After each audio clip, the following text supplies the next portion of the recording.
and welcome to Ohio Valley Couponer. Today it is Tuesday, April the 15th, and I'm coming at you guys with another video. This was actually going to be a chat video because we got something to talk about today that is pretty, I don't even know the word for it. It's pretty significant in the couponing community if this happens today. Because today is actually the day that a decision is going to be made on this. We have heard this talked about for years, actually, that states were trying to do this. But today, we are actually getting a final vote on if such a thing is going to happen. I've been talking about this for probably at least a year in various chat videos about how states are trying to ban all digital coupon deals and require that stores supply an alternative if the digital coupon, like if somebody can't access digital coupons. We've been talking all about this, and different states have tried, but nothing's actually come to fruition until a city has tried to take this as something they could pass at a city level. And today, the city council is voting the final vote. The first vote they already passed, like that they want to do this ordinance. They're having a final reading and a final vote today, April 15th, to determine if this is actually going to happen. And so if this happens, there are actually several retailers now. I have given my thoughts and fears on what could potentially happen if this actually passes. But now we have several retailers who are speaking out, including Kroger, which is a regular store that I talk about here on my channel, saying what they basically see happening if this ordinance passes. And it's not good. And it's not just going to impact San Diego. I really believe these companies is going to impact all across the board. And if this happens, they are warning basically not good things for couponers and not good things for people who, store loyalty programs and things like that. Which we need as customers and couponers. We need these store loyalty programs and rewards and digital coupons like that. Those are the things that we use to make our deals happen. And so this would not be good for that. And what I was ultimately hoping would happen, and hopefully still will happen, is a scaled down version of this, because what they have done with this ordinance, in my opinion, it's just too extreme, and it's a one size fits all kind of mentality here, saying that all grocery stores offering digital only deals with coupons, rebates, or loyalty discounts must provide paper versions upon request. That is too extreme in my opinion, because they're not doing any differentiation for manufacturer coupons or store coupons, and that is massive right there. If it was just store coupons, that would be easier to maintain. I mean, I'm not saying it would be easy, but it would be easier than manufacturer coupons, because when you start throwing manufacturer coupons, rebates, so if there's, I don't know, if somebody finds out there's an Ibotta rebate for Kroger and they don't have Ibotta but they want the rebate, they're going to have to expect Kroger to give them that rebate. And same with, digital coupons. Let's say there's a digital coupon for $2 off a Tide. It's a manufacturer coupon. Oh, well, I don't have a smartphone, but I need you to take this coupon off. Here's the difference with the store coupons and the manufacturer coupons. With the store coupons, that is essentially a Kroger or whatever grocery store sale, just in the form of a coupon. So if they price modify and give that price, they're not losing out on anything here. But with these manufacturer coupons, even if they're digital manufacturer coupons, the grocery stores get reimbursed for those coupons by the manufacturer. And that, it's a redemption. The manufacturer, gets the redemption. They find out the coupon was redeemed at the store, and they reimburse the grocery store for that.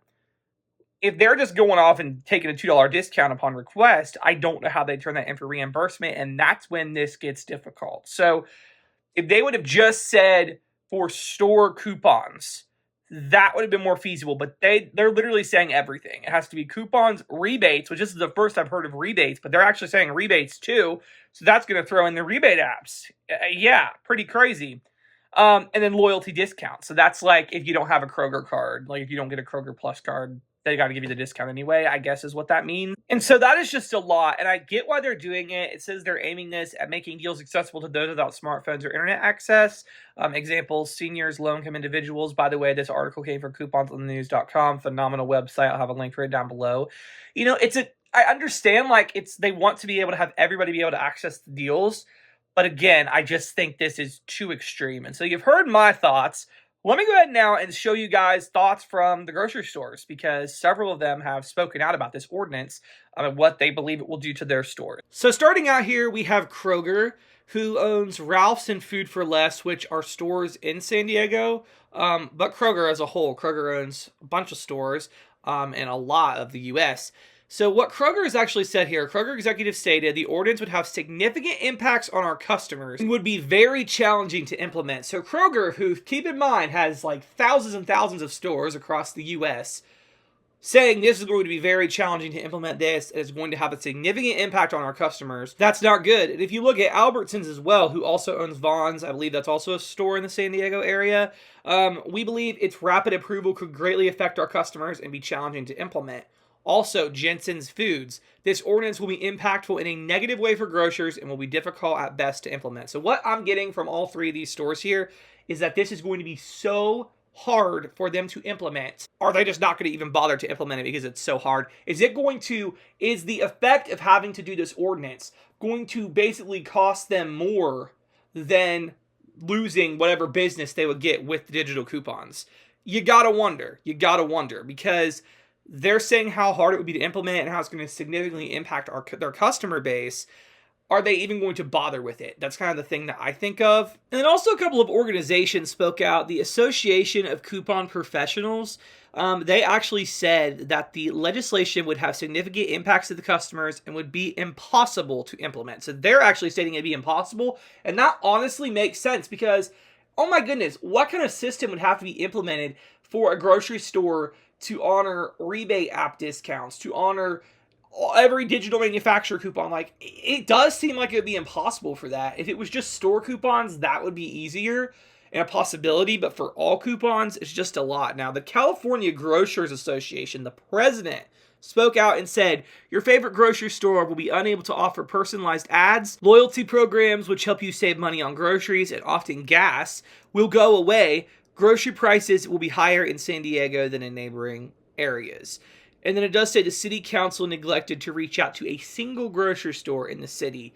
That is wild to me that they didn't even reach out and discuss possibilities. They just want to pass this ordinance and let the stores figure it out on their own instead of actually taking into consideration what the grocery stores like challenges they would face. And to add on to that, what about, we have big chain stores, but what about little small like independent grocery stores like an IGA or something like that? I don't know if those are in San Diego, but I'm sure there's probably some independent grocery stores in San Diego. They'll be expected to, do this as well. And it's a lot.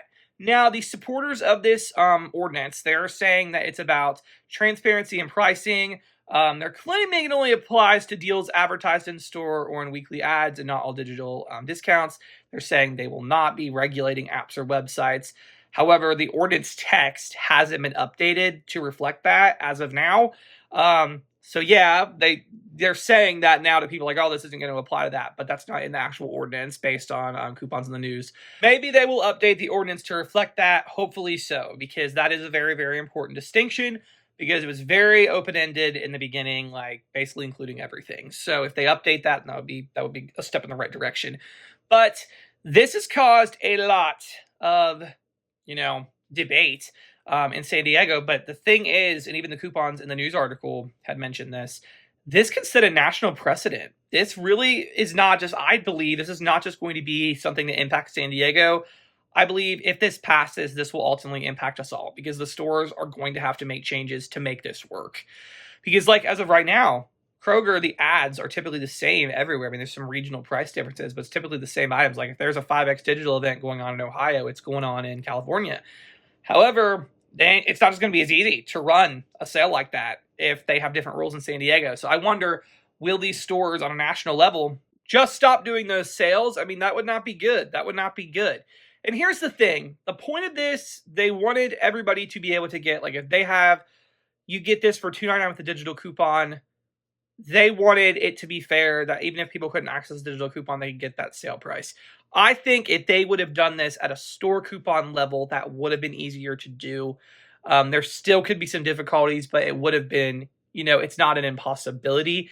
And the stores wouldn't be losing necessarily because it's a store sale. People could abuse it, of course. They could, like somebody had commented, what's to say somebody won't just go back through a different line and be like, oh, I don't have this coupon. Can you give me 5 at this price with a weekly digital deal?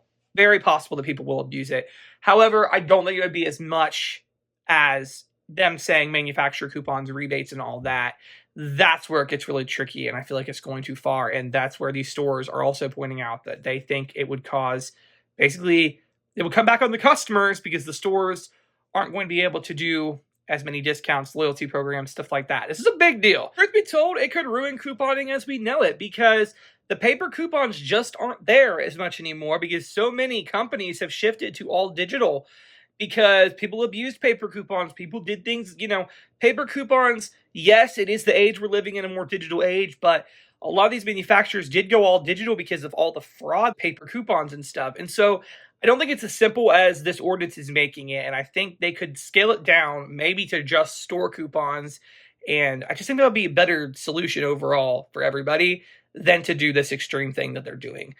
So I'm really, I don't know. I'm going to be very, very interested to see how this turns out. I'm going to be watching very closely, and I'll do a video updating you guys on what happens. But I don't know. Very interesting stuff. So what are you guys' thoughts down below? What do you think about this? Are you for the ordinance? Are you against the ordinance? Let me know down below. And yeah, thank you guys so much for watching.